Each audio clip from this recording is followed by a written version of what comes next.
Hello and welcome to Policy and Politics with me, Tarun Nangia. There has been a huge debate on the Financial Resolution and Deposit Insurance Bill, which is also called the FRDI Bill. In recent times, there has been opposition from various quarters and various fears have been expressed over the past many months, and then this bill was referred to the JPC for further deliberations. Now, to clear the air and understand what the bill is all about, I have with me Chartered Accountant Gopal Agarwal. Mr. Agarwal is the National Spokesperson, Economic Affairs of the Bharatiya Janata Party, and he is also a director on the board of Bank of Baroda. Mr. Agarwal, welcome for this episode of Policy and Politics. Namaskar.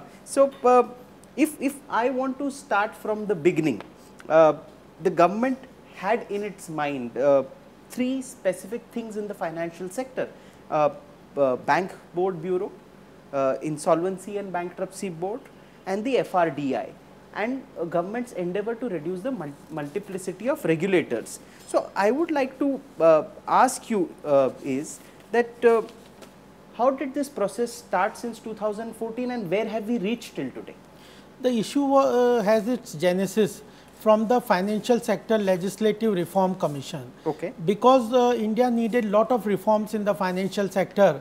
So many institutions were there, so many regulators were there.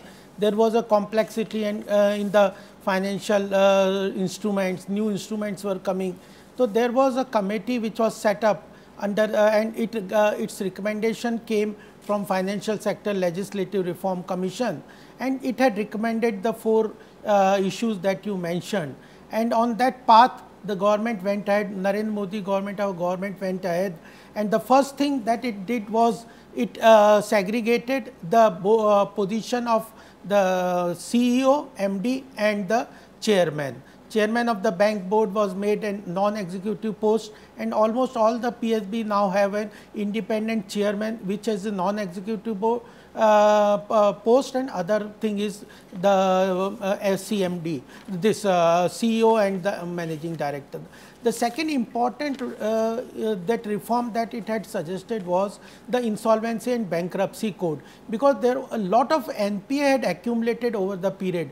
There were several reasons because of those large scale NPAs being accumulated in the banking institution. There was because of the crony capitalism, because of bad loans, under quality assets had been created, and at the same time there was issue of several fraud, etc. Those kind of issues has also created some large quantity of NPAs. To resolve that, all the earlier initiatives with regard to S4A or SDR, etc. had not brought the exact result that was expected from this. So, a new bill was moved around, and it was an Insolvency and Bankruptcy Code that gave much more power to the process, that also had a provision of setting up an NCLT. So, that was done. And the third important recommendation in that commission was that Financial Resolution and Deposit Insurance Bill. That was an important recommendation of that commission, and as we have moved ahead in the installation of IBC, we have seen resolution on that. So, now is this is the third important reform that is coming in. The first reform as we can count was the IBC, the Banks Board Bureau, and now the FRDI. Yes. And then we move on to the regulators, as you said. Yes, that's a part of the whole system. It has to be a continued process. So, if you could explain to our viewers, what are the financial service providers which will be covered under the FRDI? What happened was, there was some debate whether this financial institutions or financial service providers are covered under the IBC or not. The IBC specifically mentions that financial institutions, financial service providers, special financial service providers are not included under the IBC. It is for the corporate houses which take loan. Those are basically the borrowers whose problems are being resolved under the IBC, but at the same time there is a large segments in our financial structure of financial service providers, special service providers like chit fund or companies, like banking institutional, like insurance companies. If they there is some problems in their setup, or they go their business is finding some risk in the system, or they are not able to sustain the business, and if they go for liquidation, there has to be a structured manner under which they can go for liquidation. Their assets can be resolved, their problems can be resolved, there is a preventive action.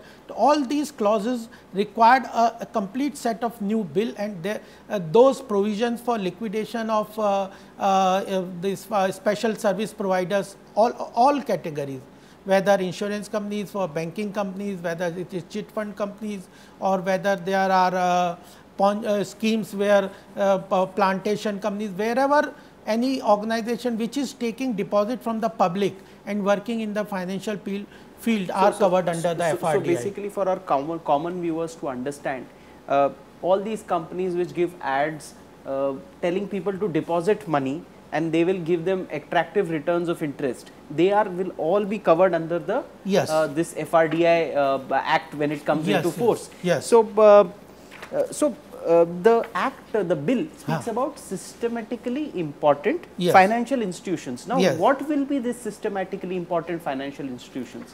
Because the bill in itself covers 2-3 very important objectives. One, I told you that all the financial sector institutions which are service providers, there are large number of players in this field.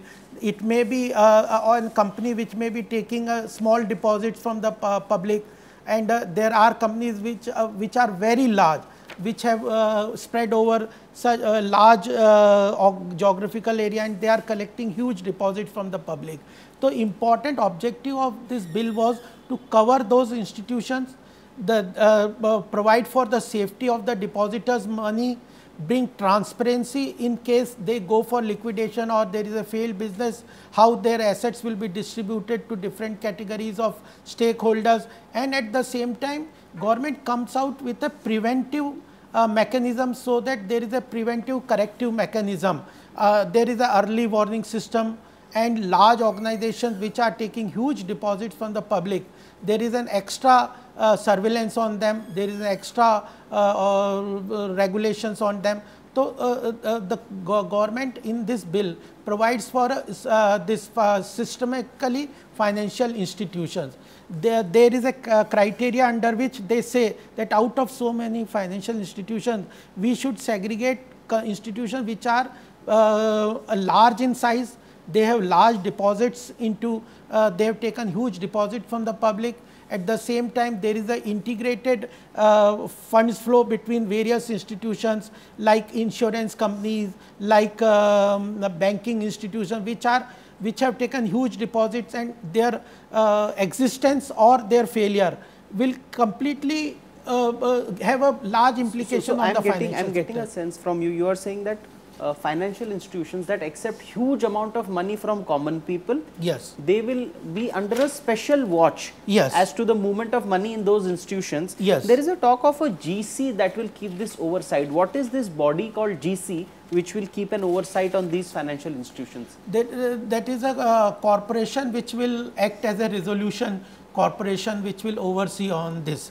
And as in IBC, the government has under this bill has set up this corporation, resolution corporation, which will oversee their regulation, which will oversee in case there is a complaint on any institution with regard to its failure or working not very conducive to the financial system.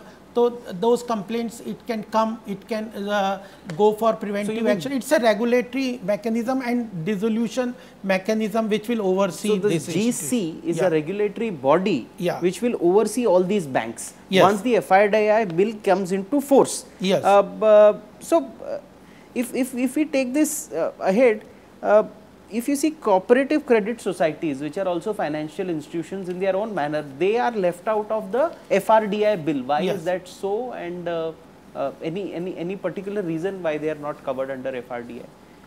this is one important gray area which I think it needs to be more checked into, so you because there is a cooperative banks, there are urban cooperative bank, credit thrift societies, etc., which itself this FRDI bill also does not apply to them. This one segment is left from the this oversight of any regulations, but there are some RRB etc. are being regulated by RBI, but there definitely there is a need for more thought on this process, whether they should also be included into FRDI also. So you feel yes, that there but is at this present they have been left out of. But you are saying there is a scope that when this bill goes to Parliament, there is a chance that cooperative credit societies may be included at a later stage if there is a consensus politically. What is the draft at present? It is giving exemption to, it is not currently this, it is, yes. yes. But there is definitely a talk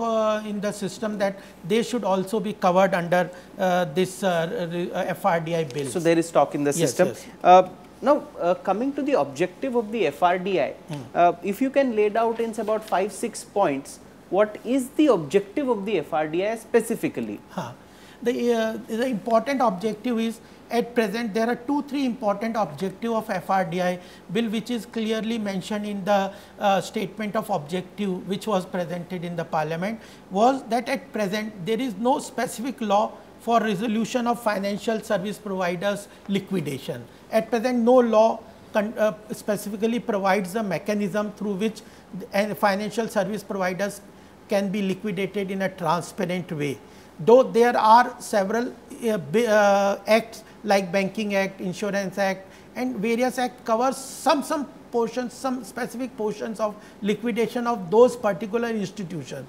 Like banking institutions are covered in the Banking Regulation Act, then insurance companies are covered under Insurance Regulation Act, but they do not have a very well defined process through which their liquidation process can come through. And even there is an overlap. Some of the now banking institutions are also doing insurance business. Insurance are into various other schemes where they take deposit. Then there are small companies which come with various schemes through which they collect deposit. So there is a complex situation where multiple players are there, multiple bills are there. Various aspects of resolution or liquidation are covered between different bills. So there was a need which was felt that it should, all these provisions etc. should come under one regulation bill. It should clearly demarcate various segments of that which will be covered under that bill. That has also been very clearly identified, and out of all that, those which have a large repercussions which are of national importance, public interest is involved, they require to be enhancedly supervised. So that classification has also been done.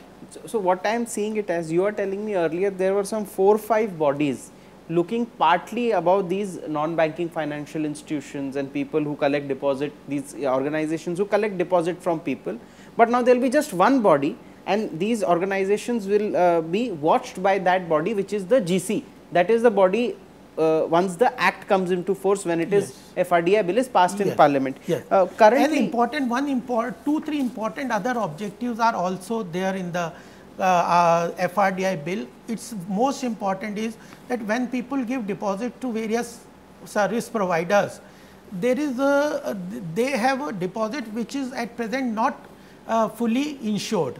If those institutions fail, nobody is there to look after their deposits and how they will be repaid. At present, there is a credit guarantee corporation which only provides insurance up to 1 lakh rupees of deposit. So, but people have thousands and thousands of. But I have a question. In 1993, the Deposit Insurance and Credit Guarantee Corporation set aside this limit of 1 lakh. And then successive governments never revised this limit. Do you think this should have been revised well in time, because 93 was a long time ago? 1 lakh had value in 93. Yes, but and even the corpus of that Credit Guarantee Insurance Corporation is very less. And how it will sustain this deposit insurance of even 1 lakh is also a question. And the second thing is, people don't know a common citizen who has put several lakhs of deposit into any institution, even corporate, you are making a very, they don't know that their only deposit is insured up to only 1 lakh. That's a good point. Transparency And I must, before I take a break, I want to tell my viewers that people don't know that today if you put money in a NBFC, a non-banking financial institution that promise you returns of 15%, 18%, and they run away with your money, you only get an insurance. Or if they fail, you only get an insurance of 1 lakh rupees. You don't get any more insurance. That's the current status. But at this juncture, we'll take a short break and we'll be right back.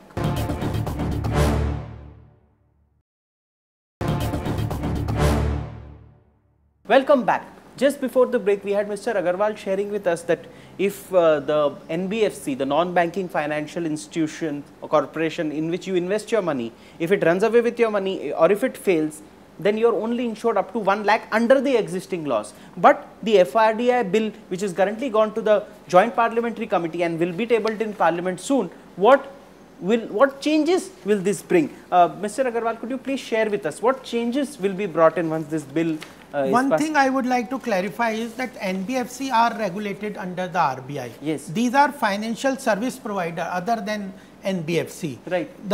Which are covered under this FRDI. The point that you have just now mentioned is, I also wanted to clarify that at present anybody giving deposit to any of the financial service provider since 1993, this is not a new situation, this is since 1993. That his deposit is only insured up to rupees 1 lakh. Yes. Suppose he has paid to any financial service provider a deposit of 5 lakhs, and that financial service provider fails or goes into liquidation, is not able to meet its commitments, and there is a liquidation of that organization, that depositor's insurance is only secured up to rupees 1 lakh. Yes. This is very important for people, citizens of this country, to know that there is no transparency in the system, there is no awareness among the people about how much money, how secured is their deposit with any institution. This Modi government is trying to provide this transparency into the system, and there is a talk that government will also go for increased deposit insurance, so that there is a higher amount of insurance for each depositor. At the same time is that this bill provides for a preventive mechanism also. It is not that once completely institution is or an organization or any corporation is failing, then you take action. There is a mechanism through which it will be enhanced supervision will be there. There are complaints with regard to any institution that it is not working in the transparent way. There are diversion of funds. It requires enhanced supervision. All these clauses are incorporated into bill, so that people come to know of the problems beforehand, and this resolution corporation can act beforehand in a preventive manner. They can go for a restructuring plan. They can ask those organizations to come for a restructuring plan. They can change the management. They the company's management can be changed. Yes, they can be changed. The new management can come out with this resolution mechanism. Even their assets, etc., can be frozen. All these things are provided in the bill, and it is a preventive measure, so that the institution is prevented to go into a bigger problem. So this is one of the important factor, objective of this bill, that there is a transparency in the depositor, awareness among them that how much of their deposit is safe, which are the institutions which require enhanced supervision, they can change their deposit, all this. And even government is thinking that if there is a consensus, we can go for a higher insurance for the individual depositors also. And there are some talks or discussion even with regard to allowing individual depositor to go for an self insurance with regard to enhanced deposits. They can even go among themselves, go for some pay some premium and ask for an additional deposit insurance. That can also be there. Then there can be differential interest rate in depending upon the risk in the deposit insurance of a company. So these are several provisions which will when create we spoke of FRDI, there was a lot of talk of the bail-in provision. What is the bail-in provision? How will it be implemented? And what are the repercussions on the depositors of the bail-in provision?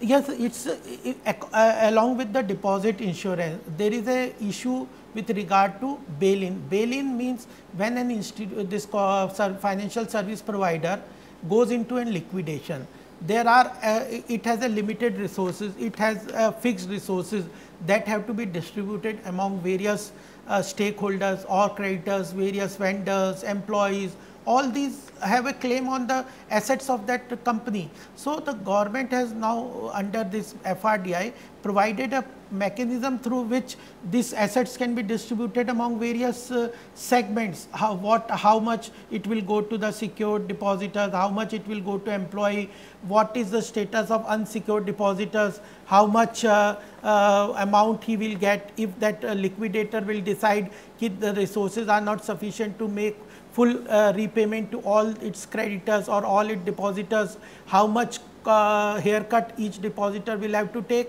and even if a haircut is to be taken, there the creditors have a right to go for put their disagreement to the resolution process. They will get a chance whenever there is in a public domain this resolution mechanism or reconstruction plan is put by the liquidator. They can file, the creditors can form committees and file for their objections, and then their issues will be resolved. These kind of so things. Basically, you are saying currently it will be one body which you call the GC.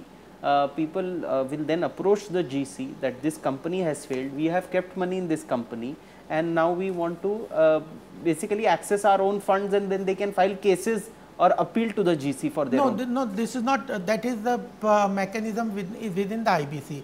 In this, there will be supervision like RBI doing on the banks. Okay. Yes, and they have their regular inspection, they have their mechanism of gathering financial information about the health of the organization, and they can also come for investigation, their audit, etc. And if they find some of the large institutions which we call systemically financial institution of national importance, which are large organizations, if they find there is something that needs a preventive this preventive appraisal or preventive mechanism, they can put some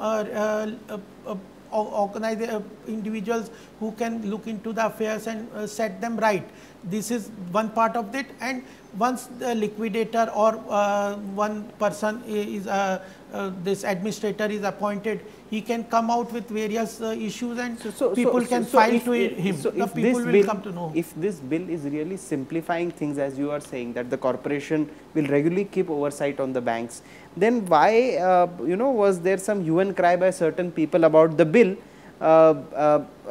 as part, which is a part of the resolution? I mean, this bill is a resolution mechanism for distressed assets. First a resolution, and there will be oversight to avoid them from going into trouble. It's a preventive mechanism. So why is there objection from certain court? What do we? That was because of the perception which was created by so some of the false vested perception created. Yes. You are saying there was some of the vested interest people created a false perception that at present individual deposit is completely safe. And if which is with not, FRDI, because yes. Currently individual deposit is not safe. You are saying Yes. it's only insured up to 1 lakh. Yes. But people are being misled. People don't know, not misled. People don't know. They are not aware that this is the situation. With this FRDI, there is a transparent process through which this whole information will flow to them. There will be enhanced supervision. So you are saying there can be a higher, because this bill doesn't say deposit insurance can be only up to tune of 1 lakh rupees. Yes. It says this FRDI can suggest a higher deposit insurance, and which people think that the government will definitely go for a higher quantum of deposit insurance. This is a battle of perception, wrong information, people not having the right awareness on the situation, and even there is a misinformation with regard to FRDI which is going on. So as Mr. Agarwal explained to us that the Resolution Corporation will have oversight on these financial institutions. Currently, your money is only insured up to 1 lakh rupees in case you lose the money, and this bill may even increase later that amount. It may be 2 or 3, but there is a possibility that this amount will be increased, and order would be brought into things via the FRDI bill, because the Resolution Corporation will have a oversight on these financial institutions who collect your money, and they will ensure that these banks don't fail, because they can even have the power to change the management in case the management is not running the company or the financial institution which accepts your money properly. Viewers, thank you so much for joining us on this episode of Policy and Politics of FRDI Demystified. Thank you so much, Mr. Agarwal, for sparing your time for this episode. Thank you.